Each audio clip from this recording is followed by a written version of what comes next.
आज की कहानी है माँ की आखिरी इच्छा। एक बार एक बूढ़ी माँ को उसके बेटे ने एक वृद्धाश्रम में ले जाकर छोड़ा। इस माँ का यह वह एकलौता बेटा था जिसके लिए इस माँ ने जीवन भर संघर्ष किया। इस बेटे के लिए वो सब कुछ किया जो एक माँ को करना चाहिए या माँ कर सकती है, और आज भी अपने बेटे को किसी भी तरह की परेशानी ना हो, इसीलिए आश्रम में रहने के लिए भी तैयार हो गई। वृद्धाश्रम में रह रही माँ हमेशा अपने बेटे को याद करती, मगर बेटा केवल साल में एक बार उसको मिलने जाता या फिर फोन पर बात कर लेता।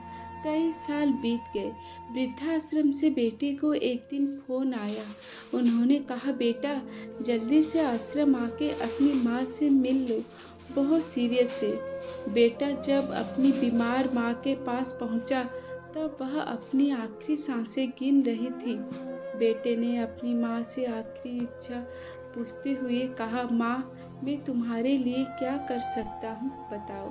माँ ने कहा, बेटा इस आश्रम में गर्मी और मच्छर बहुत ज़्यादा है, यहाँ पर कुछ पंखे लगवा देना।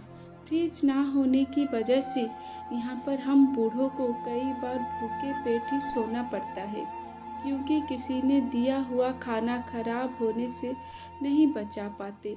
तो इस आश्रम के लिए एक दो फ्रिज भी खरीद कर दे देना।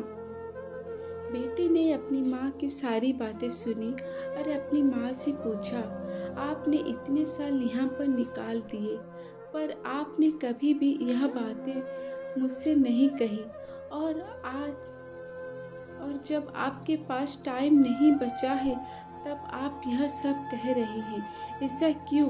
माँ ने बेटे को जवाब देते हुए कहा, बेटा मैंने गर्मी, भूख और पीड़ा सहन कर ली, लेकिन मुझे पता है जब तेरे बच्चे तुझे यहाँ पर छोड़ेंगे तब तू यह सब सहन नहीं कर पाएगा।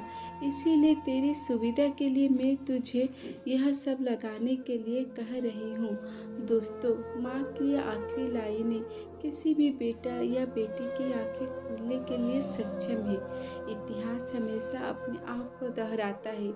अगर आप चाहते हैं कि आपके साथ ऐसा व्यवहार ना हो, आपको भी दूसरों के साथ वैसा ही व्यवहार करना पड़ेगा।